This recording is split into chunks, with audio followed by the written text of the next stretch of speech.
One April evening in 1945, a beautiful dark-haired woman receives a long-awaited proposal. The woman wears a gorgeous black silk dress for the occasion. She wears a gold chain with a topaz pendant presented to her by her lover, now almost her husband. Her dream finally comes true, though the marriage only lasts 36 hours, but for that short time, she'll be happy.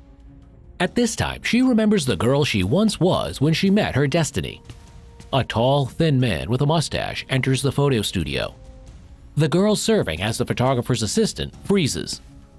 She doesn't understand why, but her heart beats loudly at this moment. As the visitor walks toward the photographer and shakes his hand, the girl keeps her eyes on him. Then she finally catches the visitor's eye, and the girl realizes she's fallen in love at first sight. The stranger is very confident, and there seems to be nothing in the world that he couldn't have if he wanted to. The man also keeps his eyes on the girl. When his business with the photographer is over, he walks up to the assistant and holds out his hand. The guest politely introduces himself, and the girl answers with her name, Eva. The girl steps onto the porch to see him off and sees the guests get into a luxury black Mercedes. It's the late 1920s, the country is in crisis, and few people can afford such a magnificent car. Soon, he arrives at the photographer's studio again. This time, the photographer's assistant gets into his car. They drive around town for a while, and the girl goes back to her place, elated. She realizes she's finally fallen in love, and now she can't get him out of her mind. A few weeks later, he invites her to his mansion. As the girl steps foot inside the mansion, she's timid. She has always led a modest life, and is now struck by the luxuriously finished rooms. From that day on, the man showers her with gifts. The once modest girl is unrecognizable. Instead of modest gowns, luxurious dark-colored toilets, and a flashy red lipstick on her lips. She no longer looks like the shy, awkward photographer he first met, and she lives from meeting to meeting with him. True, he has to work hard, so they see each other less often than she'd like. He gives her a beautiful set of pink tourmaline. When the girl is sad without her lover, she puts on the jewels and admires her reflection in the mirror. It helps her pass the time until her next appointment. It also upsets her that her lover won't formally introduce her to his friends. She has to put up with it, and she sees he's working hard. The man keeps showering her with fancy gifts and one day invites her to a party meeting. The girl sits next to the wives of other party leaders and she becomes uncomfortable. She sees the other woman looking at her and whispering. The girl comes home sad. She'd like a family and children. Instead, another present awaits her, a mansion with one of the first televisions. Paintings are hanging in the corridors, some painted by her lover, but she is mainly in awe of an Italian tapestry and a Samarkand carpet. Her next present is a flat, so she has to move again. The girl, who has already become a gorgeous-looking woman, is happy and unhappy at the same time. On the one hand, she has all the material possessions that the rest of the country can't afford. In her days as a photographer's assistant, she couldn't have dreamt of such a rich life. On the other, she lacks the most important thing, a real family with a lover, who stubbornly refuses to marry her. Although the man loves her and shows affection for her, few people around him know about the woman. And this is even though their relationship has lasted for over a decade. All the woman has to do is watch new American films in the mansion he has bought for her. These films are forbidden in their country, but as the lover of such a high-profile man, she can break the law. It must be strange and sentimental, but the woman always carries in her purse the jewels most dear to her heart, given to her by her lover. And she mainly treasures that expensive set of pink tourmaline jewelry. She knows that her beloved has written a will in which he has appointed her generous payments for life if something should happen to him. But her heart sinks at the mere thought of it. The woman would like to be with him forever. She has no interest in other men. And when he leaves her alone to go out on business, the woman is kept company only by specially bought dogs to relieve her boredom. The woman takes excellent care of her appearance to prolong her youth. On the days when her lover is by her side, she changes dresses several times a day.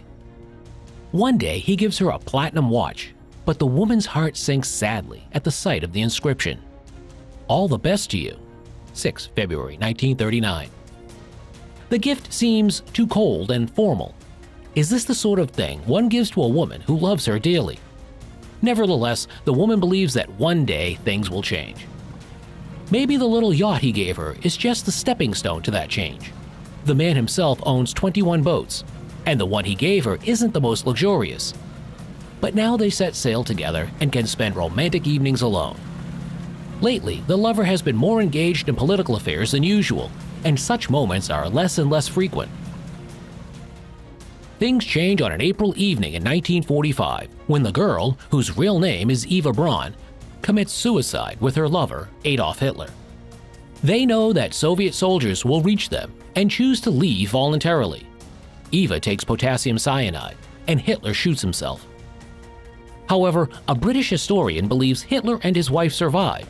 Allegedly, the couple escaped from the bunker through a secret tunnel. Then they were flown to Spain, from where they reached Latin America by submarine. In the foothills of the Andes, they prepared a shelter for them, where the lovers spent the rest of their lives. According to this version, Hitler died in 1962 and had 2 daughters, and the U.S. service was well aware of his life. But still, the main version is considered to be his suicide in a bunker in 1945. Like all dictators, Hitler amassed an enormous fortune. Thus, in 1960, his sister Paula received 2/3 of her brother's estate, namely the Eagle's Nest cottage in the Bavarian Alps. Hitler owed much wealth to the book Mein Kampf, or My Struggle. He wrote his manifesto in 1924 while in prison. As Chancellor of Germany, the Führer was exempt from income taxes, which otherwise would have amounted to $120,000 in today's money. The fortune he made from the book remained untouched for many years. Hitler preferred to spend only the money he got from being Chancellor. He didn't even take money with him when he traveled. Although there is another opinion, Hitler paid a lot of attention to the money he got from writing his book and his painting work. True, for him, it was not the book's literary merits that came first, but the propaganda it contained. When Hitler came to power, they gave copies of My Struggle to all newly married couples. He had initially planned to call it 4.5 years of struggle against lies, folly, and cowardice, but the publisher decided to reduce the title to 2 words. His business manager managed Hitler's money. The exact amount of profits from sales is impossible to ascertain. According to rough estimates, the Führer received a whopping 1 million marks for his work in 1933 alone. After World War II, Hitler planned to open the Führer Museum, where stolen paintings from the brushes of various famous artists, from Rembrandt to Da Vinci, were to be exhibited. The collection numbered around 8,000 paintings. These works were purchased for no more than 1,000 marks and were often taken away. The total value of Hitler's collection must have made him the richest man on the planet. The Führer was also disposed of impressive party coffers, money from which he paid bribes to politicians and prominent public figures. He also invested in renovating his additional residence, a palace in Poland. Hitler met Eva Braun in 1929, 5 years after he wrote My Struggle. The gifts he gave her were made possible solely by his political power. One unusual source of income was photographs and paintings of the Führer. These images were used, for example, on postage stamps. Later, when Hitler came to power in 1933, there was cash flow from businesses and large corporations. They paid the Nazis because they wanted to be in good standing with their leader. From the time Hitler took over as Chancellor until he died in 1945, he made about $3 million by the most conservative estimate. What happened to Hitler's money afterward? In his will, he left most of his wealth to the Nazi Party. But as the party was dissolved, the money and other possessions went to Bavaria, of which he was a citizen, and the fee for the second edition of the book went to the Red Cross. In Bavaria, the book was banned in all German-speaking territories.